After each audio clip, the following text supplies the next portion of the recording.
boa noite a todos. Que a paz e o amor de nosso Senhor Jesus Cristo estejam em nossos corações hoje e sempre. Que nossos amigos espirituais, os espíritos fraternos e nossos mentores estejam conosco, nos auxiliando e nos iluminando para o melhor entendimento do assunto desta noite. Qual é o meu propósito de vida? Quantos de nós já não fizemos esse questionamento? Quantas vezes nós nos sentimos como um barquinho de papel à deriva, sendo levados pela correnteza sem saber qual rumo tomar? Nesse desejo de encontrar o propósito da vida, buscamos respostas que nos ajudem a nortear o caminho e abasteçam a alma de ânimo para seguir a jornada da melhor forma possível. Nascer, morrer, renascer ainda e progredir sem cessar. Esta é a lei. Com esta frase dos Espíritos Fraternos, iniciamos a palestra desta noite. Espiritismo é o conhecimento sobre o espírito, ser inteligente, submetido à lei do progresso por Deus, seu Criador. Portanto, podemos afirmar que o verdadeiro sentido da vida para o Espiritismo é o progresso do espírito, esteja ele na condição de encarnado ou desencarnado. Sabemos que o espírito é criado simples e ignorante, único e sem conhecimentos, mas destinado à perfeição.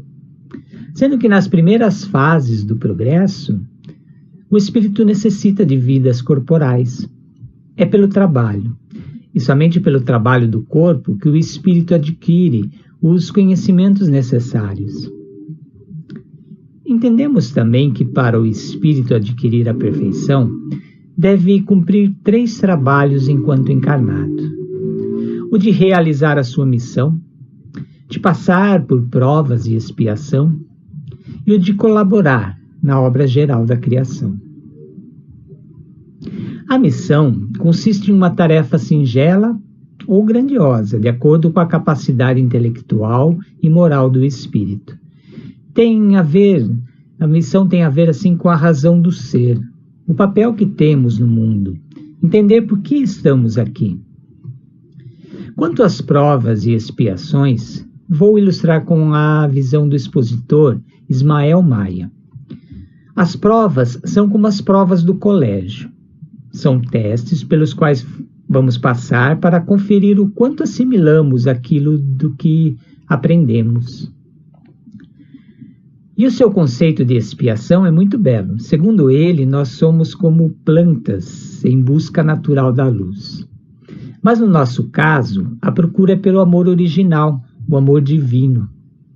Se uma determinada escolha nos tira da rota dessa fonte de calor e iluminação, a providência vai nos oferecer artifícios de recondução ao caminho do bem. Segundo a mentora Joana de Ângeles, a existência saudável é dinâmica, repleta de ações exitosas e mal-sucedidas, que se interrelacionam em um panorama de acertos e de erros. Enganos esses que se convertem em aprendizagem para futuras conquistas que enobrecem o ser humano. Nos perdemos no caminho, faz parte da nossa evolução. E para corrigirmos, temos a oportunidade da reparação das nossas ações mal-sucedidas. A vida corporal serve ainda para o espírito cumprir a sua parte na obra geral da criação. E para cumprir essa nossa parte na obra geral da criação, é necessário ter em mente o nosso propósito de vida, que é aquele desejo interno que nos move diariamente, a nossa motivação interior. Mas qual tem sido a nossa motivação? O que tem nos feito arder e levantar toda manhã?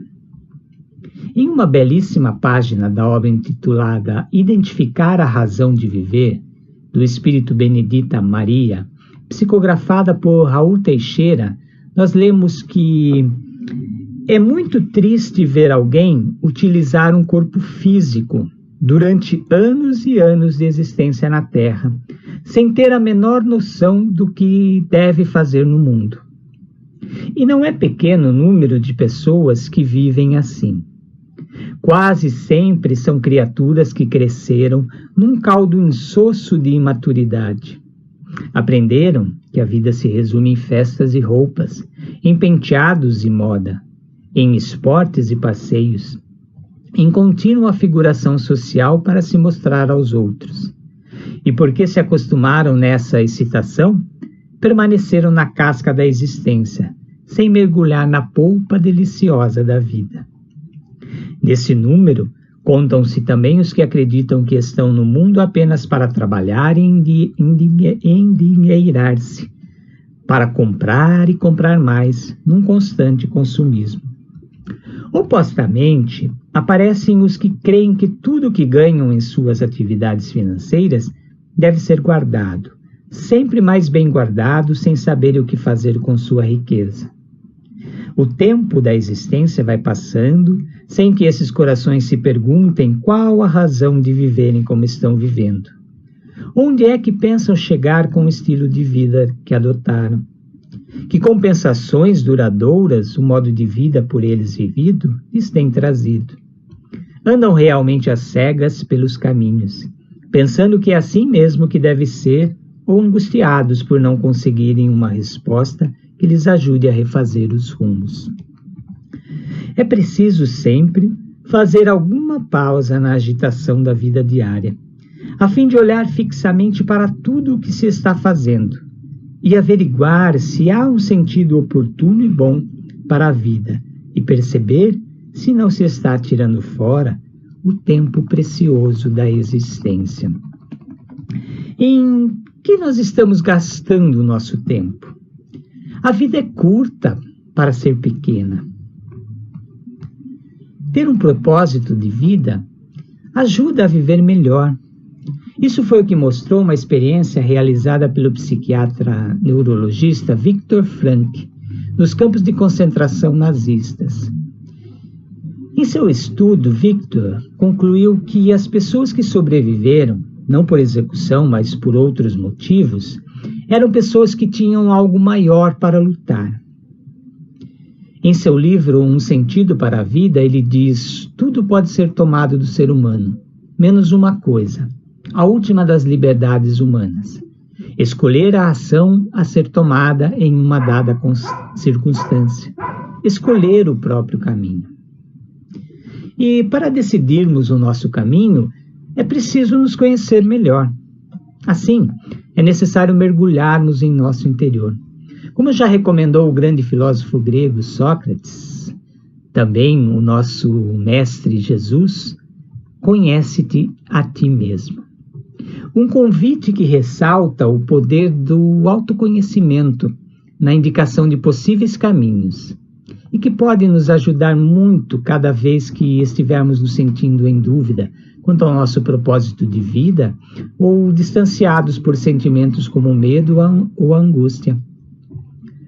Ao nos reconectarmos à nossa essência, percebemos que tudo começa internamente.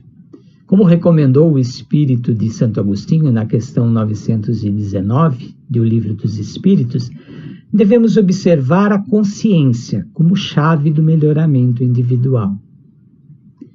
E termos em mente que para pensar em propósito de vida não precisamos focar nos grandes missionários, pois se olharmos para os grandes líderes, podemos ter a falsa ideia de que isso não é para nós. Usar eles como inspiração, sim, mas devemos trazer essa busca para o nosso dia a dia. Primeiro, o propósito para nós, depois, um propósito para o coletivo. Segundo Haroldo Dutra, propósito não é algo que você descobre, mas sim algo que você expressa. É a manifestação do movimento da vida. Segundo ele, é a sua essência em ação, em movimento, viva, a sua essencialidade agindo no mundo. Tem algo a ver com a sua natureza mais íntima. A vida te dá oportunidades para colocar para fora essa sua natureza interna, essa sua essência. E nós podemos ter uma direção quando olhamos para nós. Quais são os nossos gostos, nosso temperamento, nossa individualidade, as nossas paixões, os nossos talentos. Já temos uma intuição das nossas qualidades intrínsecas.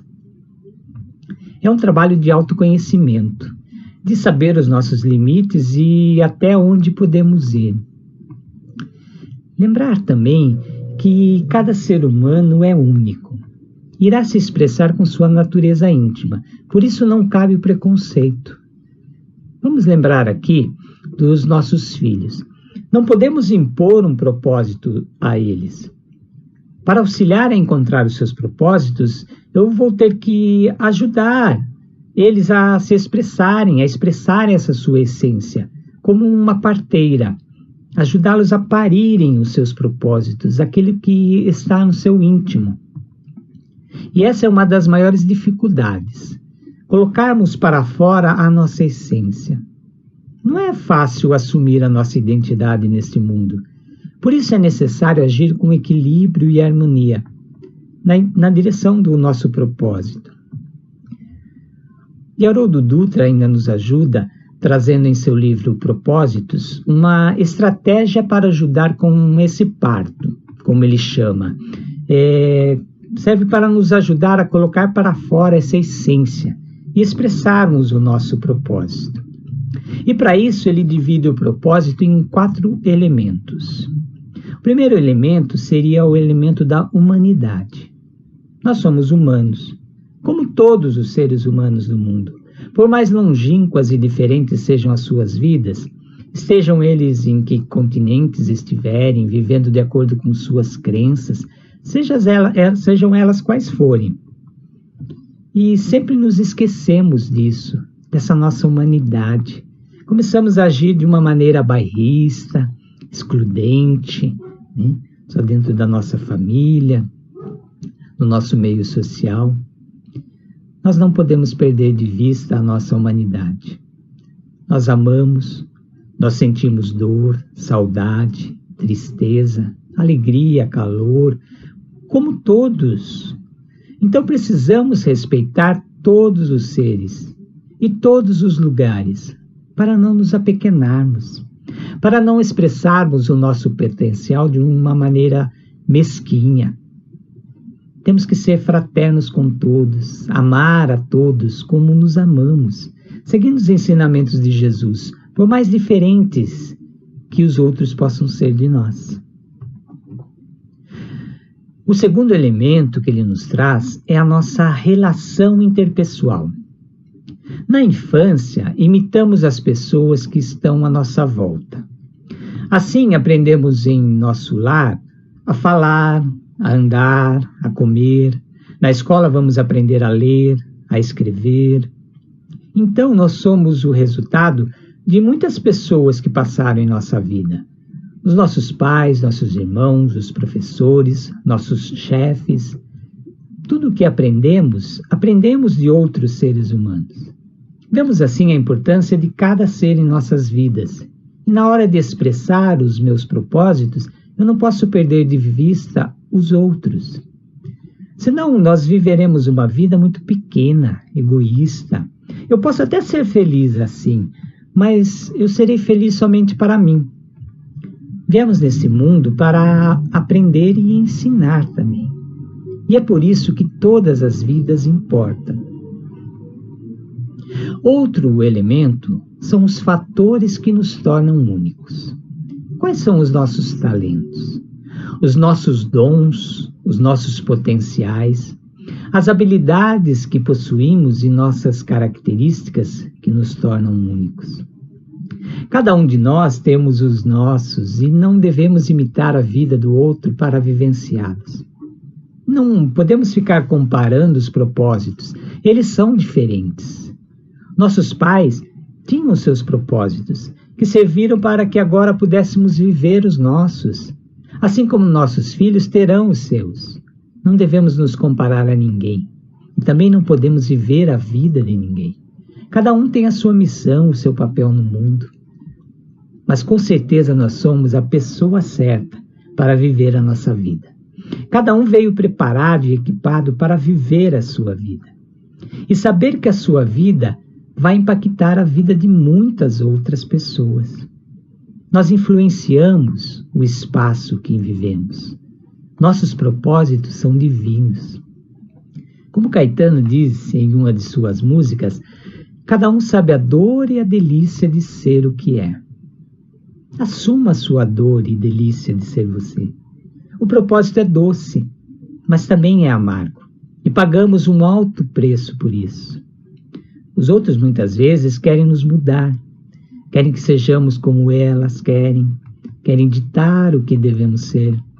É preciso coragem para assumir o que somos realmente. E o último elemento trazido por Haroldo Dutra é a contribuição para a comunidade, para a sociedade. Qual é a nossa contribuição para um mundo melhor? É a nossa doação. O que vamos doar à nossa família, à nossa comunidade, o que vamos doar ao mundo? Não no sentido de doação financeira, mas do nosso afeto, do nosso tempo, a doação da nossa criatividade, do nosso conhecimento, doação da nossa disposição para ajudar aqueles que estão precisando. Descobrir o que devemos fazer para nos tornar úteis na obra de Deus. Vamos pensar numa planta que dá frutos. Ela não usufrui desses seus frutos. Propósito, enfim, é isso. É servir aos outros com os nossos dons e as nossas habilidades. Portanto, percebemos que a descoberta do nosso propósito começa com um mergulho em nós mesmos. Vamos ser sinceros, pacientes, e nesse mergulho vamos deixar o nosso melhor se expressar.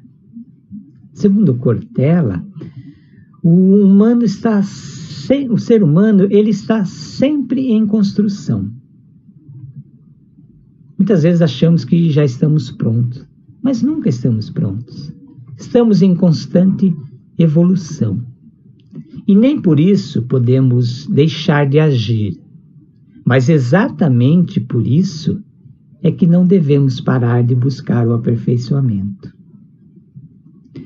E para encerrar, nesses tempos de transformação moral, de transição planetária, a monja Coen, ela nos diz que estamos nos preparando para algo extraordinário, que é a vida em harmonia, que é a vida em compartilhamento respeitoso, em sensibilidade sutil às necessidades uns dos outros. E todos somos protagonistas dessa história, cada um com o seu papel e com a sua função. Por isso não podemos perder tempo. A hora já está avançada, já chegou a hora dessa nossa mudança interna, de mudarmos nossos pensamentos, o nosso coração, nossas atitudes, de acolhermos as pessoas como elas são, de fazermos a nossa parte no mundo e realmente colaborarmos com a obra da criação. E assim, vamos agradecer mais uma vez a Deus a oportunidade de estarmos aqui, distantes, porém juntos, envolvidos em boas energias de luz, de paz e de amor. Uma boa semana a todos. Que assim seja.